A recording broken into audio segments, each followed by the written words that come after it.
Dragon Ball Z's Tree of Might takes place in an alternate timeline, generally believed to be set after the Saiyan Saga but before the events on Namek. The story opens in outer space, where a mysterious UFO is seen racing straight toward the Earth. At the same time, Krillin, Bulma, Gohan, and Oolong are out camping together. That night, the very same UFO crashes into a nearby forest, triggering a massive fire that quickly spreads. Krillin and Gohan rush toward the flames and use their ki to extinguish the fire, saving the animals trapped inside, including a small dragon named Icarus. Even though the animals are rescued, the forest itself is left completely devastated. To fix the damage, the group decides to gather Earth's Dragon Balls and wish for the forest to be restored to how it once was. Eventually, Shenron is summoned, though Icarus initially believes he's a threat and nearly attacks him before Gohan steps in to stop it. Shenron then uses his powers to restore the forest to its original state, allowing the animals to safely return to their homes. Sometime later, the object that crashed into the forest is revealed to be a probe of some kind, actively scanning Earth's environment.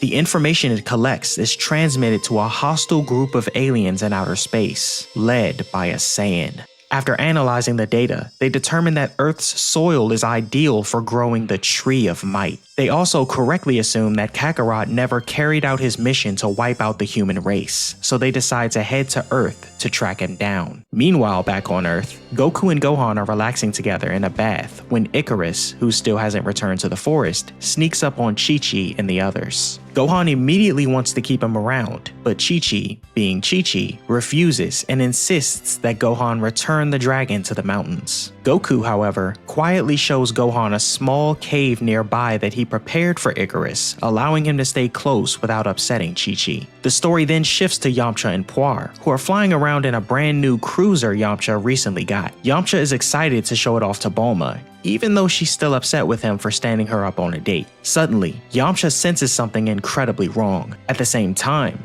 Piccolo, meditating alone in the wilderness, also detects a powerful, evil presence. The alien group has arrived on Earth, and they cause a massive explosion that completely destroys Yamcha's cruiser. Afterward, they plant a seed inside the crater they created and wait for what comes next. Not long after, following some peaceful bonding time between Gohan and Icarus, the seed rapidly grows into a gigantic tree of horrifying size. Its growth destroys the forest all over again and even wipes out large sections of a nearby city. Once it's fully grown, the Tree of Might towers over everything else, standing as a clear warning of the destruction still to come. Back at Goku's house, everyone, including Tien and Master Roshi, has gathered for dinner with Goku's family. As Yamcha explains how his cruiser was destroyed, Goku suddenly receives a message from King Kai. King Kai warns him about the Tree of Might and the danger it poses to Earth. He explains that the tree's fruit was originally meant for the eternal dragon, and that the Tree of Might is also known as the Tree of Death.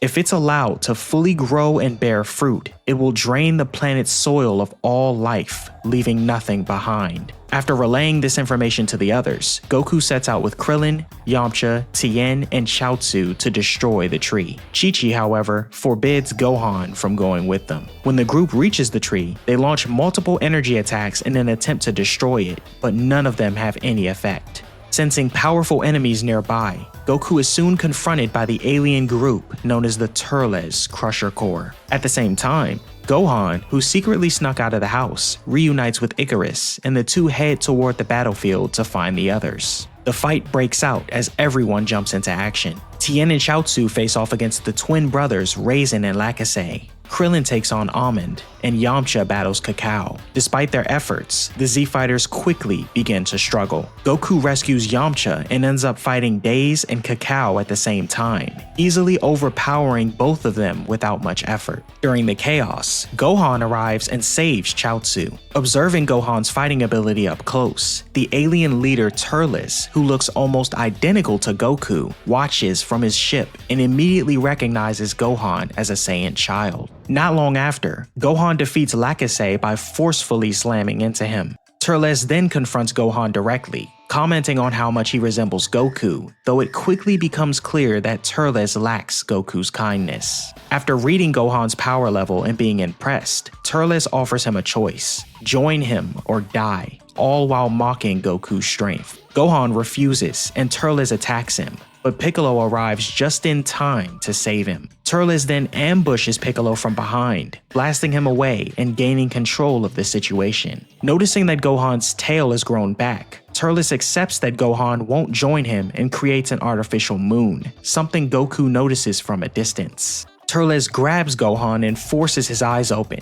transforming him into a great ape before Goku can stop it. He then destroys the artificial moon immediately so that he himself won't transform, taking satisfaction in knowing that a younger great ape like Gohan will be far more violent than an older one. Goku rushes in to help, but is attacked by Turles' soldiers. Their attack fails, and Goku blasts both of them away with a double Kamehameha. He tries to reason with Gohan, but it doesn't work, and Goku is forced to escape with the Kaioken. Turles laughs as Piccolo arrives and shouts that they need to cut off Gohan's tail. Turles refuses to let them interfere and blasts everyone, sending both Goku and the Great Ape Gohan crashing into a deep abyss. Goku calls out to his son and is grabbed by him, nearly being crushed to death in Gohan's grip. It isn't until Icarus appears that Gohan begins to calm down, with memories of his friend overriding his rage. Gohan releases Goku and starts playing with Icarus instead. Turles reacts with disgust, telling Goku that he raised his son too much like an Earthling. Goku fires back, saying that he taught his son the difference between good and evil. Annoyed, Turles attacks Icarus, sending Gohan into another uncontrollable rage. This time, Gohan attacks Turles, who responds with his Kill Driver attack. Just before it hits, Goku manages to cut off Gohan's tail, reverting him back to normal. Gohan passes out, and as Goku holds him, he promises to defeat Turles. Meanwhile, the Tree of Might continues to grow, draining Earth's energy, causing the planet to lose its blue color while the fruit continues to thrive. Turles' henchmen arrive after defeating the other Z-Fighters and attack Goku, but he manages to hold his own. Piccolo returns and attempts to attack Turles, but he's quickly blasted away. Seeing this, Goku activates the Kaioken and wipes out the entire Turles Crusher Core with ease. As Earth rapidly dies, Goku and Turles finally face off directly. Goku initially gains the upper hand and pushes Turles back, until Turles grabs and eats a piece of fruit from the Tree of Might. With his power boosted even further, Turles overwhelms Goku completely. Even the Kaioken times 20 isn't enough, and Turles brutally beats Goku until he can no longer fight, finishing with a barrage of blasts to Goku's back that echo across the battlefield. Encouraged by his friends, Goku struggles to stand while the injured Z-Fighters, except for an unconscious Gohan, try to buy him time. Goku begins gathering energy for a spirit bomb, but his friends are quickly defeated. Even after collecting energy from the people of Earth and launching the attack, Turles counters with his own blast and destroys the spirit bomb. Because the Tree of Might has already drained so much of Earth's energy, the spirit bomb simply isn't powerful enough. With the planet continuing to fade and everyone lying defeated, the situation looks hopeless. Suddenly, Goku notices a light and refuses to give up. Realizing what he must do, he begins pulling energy directly from the Tree of Might itself. The power allows Goku to rise once more and confront Turles one final time. Recreating the Spirit Bomb, Goku launches it at Turles. Turles attempts to counter, but fails and is carried up the trunk of the Tree of Might, where both he and the tree are destroyed in the explosion. The absorbed energy is released back across the planet, restoring life everywhere. With the threat finally over and Icarus revealed to still be alive, the Z-Fighters enjoy another peaceful camping trip together, while Piccolo meditates quietly beside a nearby waterfall.